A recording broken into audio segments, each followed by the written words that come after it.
nama saya Fuji Satrio, NIM 200306020, kelas peternakan B.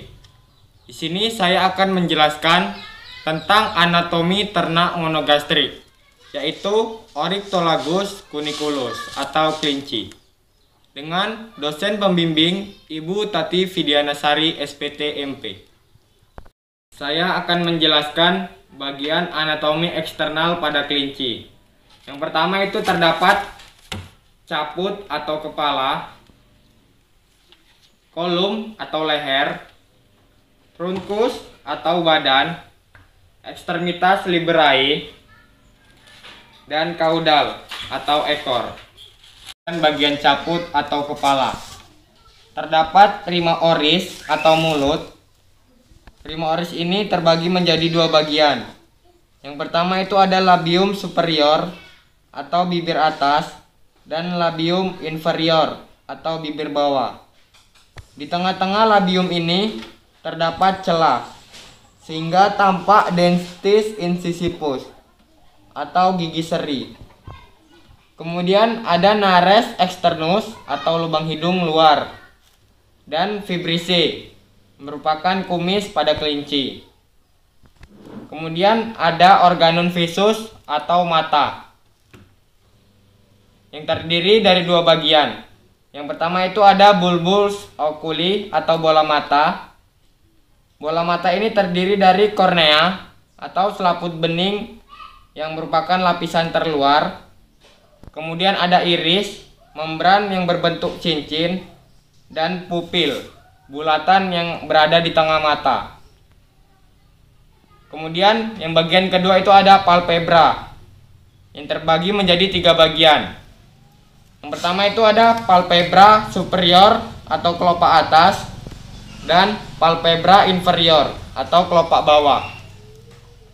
Kemudian ada plica seminalis atau kantung air mata yang terletak di sudut mata dekat hidung. Kemudian ada organum auditus atau telinga. Terdapat plune atau daun telinga luar dan porus acousticus externa, lubang telinga bagian luar. Kemudian ada bagian kolum atau leher. Bagian kolum ini menghubungkan antara caput atau kepala dengan trunkus atau badan.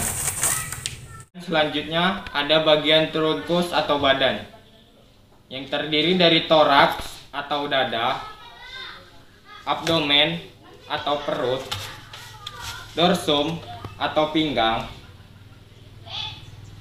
glute atau bokong, dan perineum, bagian yang terletak di tepi bawah dekat anus. Kemudian ada organ genitalia eksternal. Yang pertama itu ada penis yang merupakan alat kopulasi. Yang kedua itu ada preputium atau kepala ujung penis. Yang ketiga itu ada skrotum atau kantung testis. Dan yang keempat itu ada orifium eksternal atau lubang yang terdapat pada ujung kepala penis yang berfungsi untuk urin dan sperma.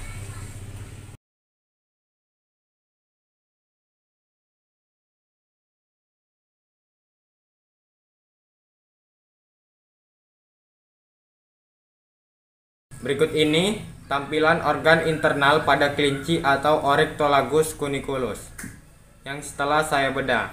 Yang pertama itu ada esofagus, yang kedua itu ada pulmo atau paru-paru, terus ada cor atau jantung, bronchiolus, hepar atau hati, vesica velea atau kantung empedu, ventriculus, ren atau ginjal, intestinum tenu atau usus halus, intestinum crassum, cecum yang paling besar. Kemudian ada vesica urinaria atau kantung kemih. Tapi di sini sudah bocor. Selanjutnya saya di sini akan menjelaskan tentang ekstremitas liberae. Ekstremitas liberae terbagi menjadi dua. Yang pertama ekstremitas cranialis dan ekstremitas caudalis. Bagian ekstremitas cranialis. Yang pertama itu ada brachium atau tulang lengan atas yang disebut humerus. Kemudian ada antebrachium atau tulang lengan bawah yang disokong oleh tulang radius dan ulna.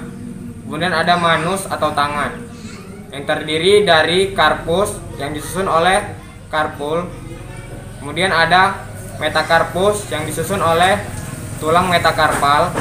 Kemudian ada digiti yang disusun oleh palang atau jari. Ekstremitas caudalis. Yang pertama itu ada femur yang disusun oleh osa femur.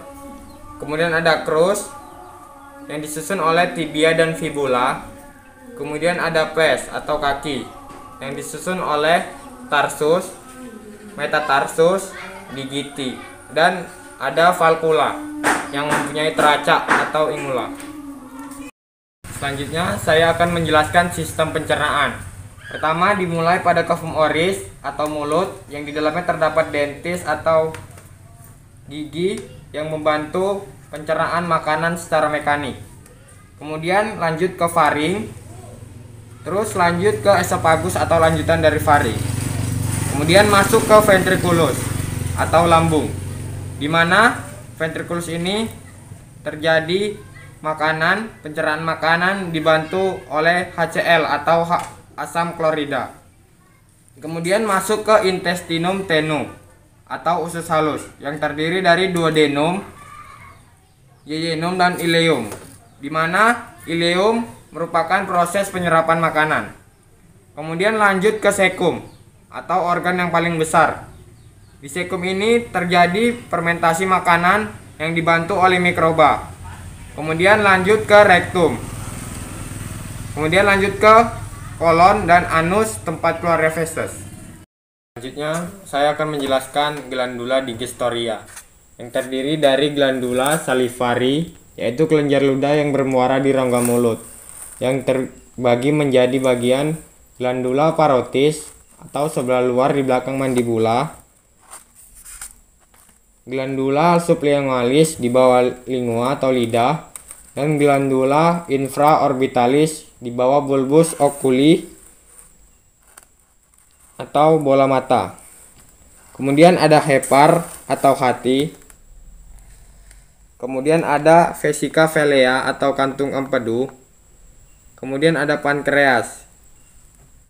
Selanjutnya sistem urinaria. Yang pertama itu ada ginjal atau ren yang berjumlah sepasang berwarna merah bentuknya seperti kacang.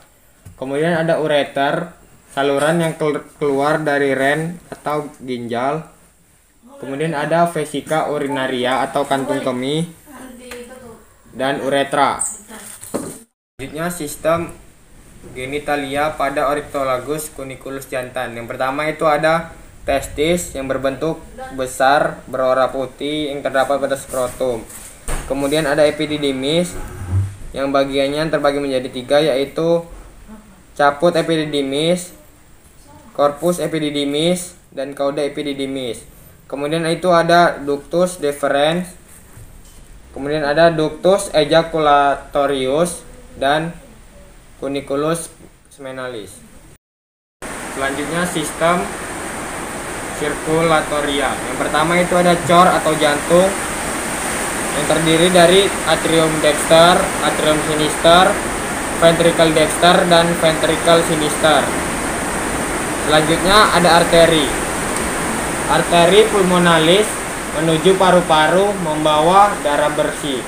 Arteri ini keluar ke atrium dexter.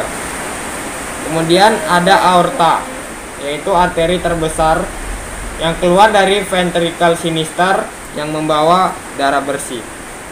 Sistem respirasi atau sistem pernapasan yang dimulai pada nares externus atau lubang hidung luar, kemudian masuk ke cavum nasi atau rongga hidung yang dibatasi oleh septum nasi atau sekat rongga hidung, kemudian masuk ke nares internus atau lubang hidung dalam, kemudian masuk ke glotis, kemudian masuk ke laring,